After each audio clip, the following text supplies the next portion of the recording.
गणेश विसर्जन सोहळ्याचे वृत्तांकन करण्यासाठी साम टीव्हीचे प्रतिनिधी विकास मिरगणे हे आपल्या सहकार्यासह कार्यरत असताना त्यांच्यावर पोलीस अधिकारी एपीआय शांताराम नाईक यांना मारहाण केल्याची गंभीर घटना मुंबई येथे घडली आहे। या प्रकरणामुळे पत्रकार महाराष्ट्र राज्य मराठी पत्रकार संघाचे विदर्भ प्रदेशाध्यक्ष नयन मोंढे यांच्या नेतृत्वात जिल्हा कचेरीच्या प्रवेशद्वारासमोर निदर्शने देण्यात आली व आपल्या मागण्यांचे निवेदन निवासी उपजिल्हाधिकारी अनिल भटकर यांच्या मार्फत मुख्यमंत्र्यांना पाठवले। पत्रकार हा समाजाचा डोळा आणि कान हे घटनेचे सत्य जनतेसमोर आणण्याचे काम तो करतो। अशा वेळी वृत्तांकन करणाऱ्या पत्रकारावर पोलीस अधिकाऱ्याने हात उगारले ही लोकशाही व्यवस्थेला धक्का देणारी बाब आहे। संबंधित अधिकारी एपीआय शांताराम नाईक यांच्यावर तात्काळ निलंबन व शिस्तभंगाची कारवाई करावी। पत्रकारांना वृत्तांकनाच्या वेळेस कायदेशीर संरक्षण व सुरक्षितता मिळावी। राज्य सरकारने पत्रकार सुरक्षा कायदा तातडीने प्रभावीपणे लागू करावा। पत्रकार संघटनांनी इशारा दिला आहे की जर या प्रकरणी तातडीने न्याय मिळाला नाही तर राज्यभरात तीव्र आंदोलन उभारले जाईल।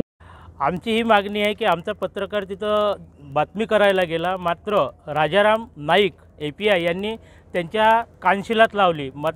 आज अमरावती शहरातील सर्वच महाराष्ट्र राज्य मराठी पत्रकार संघ आणि इतर सर्वच वृत्तपत्राचे आणि संघटनेचे पत्रकार इथे निवेदन देण्याकरिता आले आणि आम्ही या घटनेचा निषेध म्हणून जिल्हा कचेरीच्या प्रवेशद्वारावर जाहीर निदर्शने दिली आहे आणि आमची मागणी आहे, आम्ही जिल्हाधिकाऱ्यांच्या मार्फत मुख्यमंत्र्यांना निवेदन दिलं आहे की नाईक यांचं निलंबन झालंच पाहिजे। जर निलंबन झालं नाही तर आम्ही महाराष्ट्रभर संघटनेच्या माध्यमातून तीव्र आंदोलन करू आणि ही घटना मुंबई इथे झालेली आहे आणि या घटनेचा आम्ही आज सर्वांनी जाहीर निषेध केलेला आहे निदर्शने देऊन। Vidarbha city news Amravati.